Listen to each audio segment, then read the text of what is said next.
In 2022, many famous people are leaving Russia in a hurry. Ordinary Russians are also leaving the country en masse. Many fear that a new Iron Curtain will soon descend on Russia. During Soviet times, it was almost impossible for an ordinary citizen to escape abroad, even on a tourist trip. Access abroad was closed at the slightest suspicion that a citizen might not come back. This video tells about 3 incredible but absolutely true escapes from the USSR. Stanislav Kurilov is rightfully considered the most famous swimmer for freedom who fled the USSR. He did the incredible. He swam in the open ocean for 3 days without food, water, or sleep until he reached the saving shore. Stanislav worked with Anatoly Meyer, who was the head of the Chernomor Underwater Research Laboratory. Their team conducted unique experiments. Rumors about this laboratory reached the French explorer of the oceans, Jacques-Yves Cousteau, who offered Meyer cooperation. Cousteau planned an expedition across the Pacific Ocean to the Mediterranean and the shores of Tunisia. The Soviet team had been preparing for this project for 3 years, but Meyer and especially Kurilov seemed suspicious to the KGB, so they were not allowed to meet with Cousteau. The Chernomor laboratory was disbanded, and Kurilov felt at a dead end. He applied for a visa several times, but he was constantly refused. Once he saw a resolution in his dossier: "We consider it inappropriate to visit foreign countries." The hope of escaping the country was fading before his eyes. Starvation for Stanislav was a ticket to the cruise from winter to summer.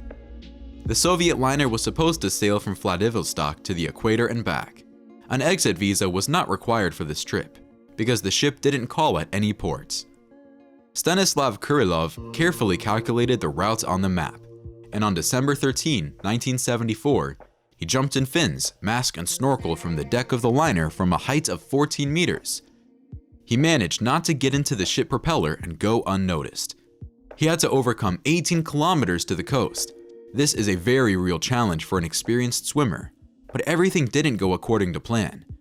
It turned out that Kurilov incorrectly calculated the distance to the coast from the map, and most importantly, he didn't take into account the current that carried him in the opposite direction.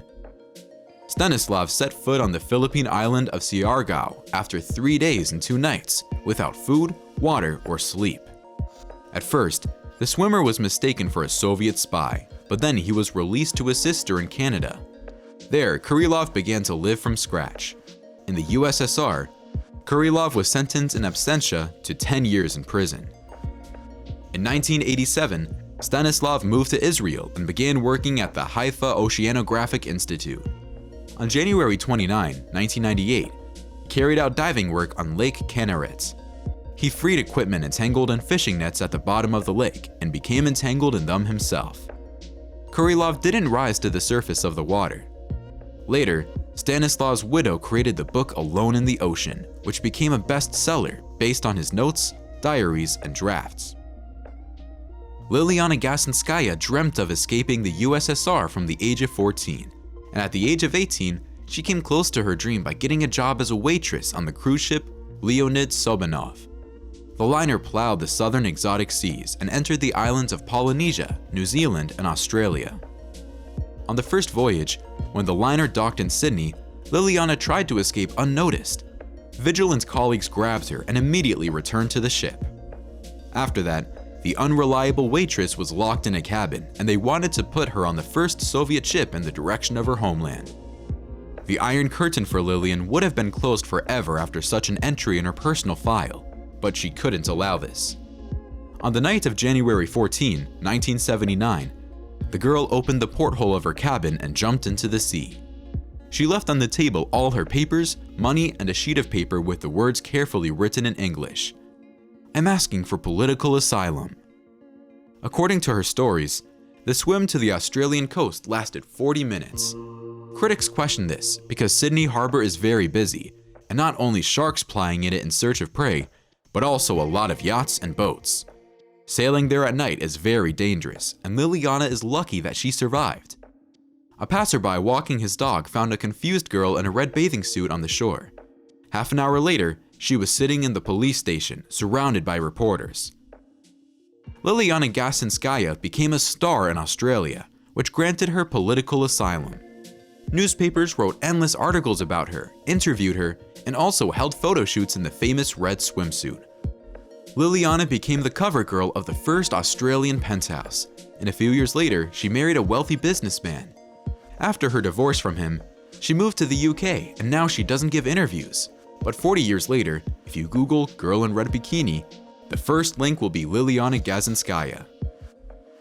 The Latvian Dana Palina had far fewer opportunities to escape. She worked as a cook on fishing boats, but they didn't even come close to foreign ports, unlike the liner Leonid Sobinov. But the girl was determined. On April 10, 1970, when a Soviet fishing boat was in the open sea about 200 kilometers from the US coast, Dana reported that she was not feeling well, and this was not a pretense on her part. Soon, the girl fell into an unconscious state. The captain panicked and decided to send a signal for help to the US Coast Guard. When the rescue helicopter lifted Dana on board, she was already in a coma. The truth came out in the hospital. It turned out that the girl was poisoned by a huge portion of a potent sleeping pill. When Dana Palina came to her senses, she admitted that she drank the bugs on purpose in order to get into the United States by any means, and she immediately asked for political asylum. For the next 10 days, Soviet diplomats were on duty in the hospital who wanted to take Palina with them, but the Latvian diaspora of New York came to the aid of the girl. Dana contacted the US Immigration Service with its help, and after 18 days, she received refugee status and soon American citizenship. But Dana didn't want fame, unlike Gazinskaya. On the contrary, she tried to blend into the crowd. For some time, she worked as a cashier in a supermarket, and then her traces were completely lost. The stories about the escape from the USSR are coming to an end. The video is for informational purposes only, so don't condemn anyone and doesn't call for anything. We thank you for viewing.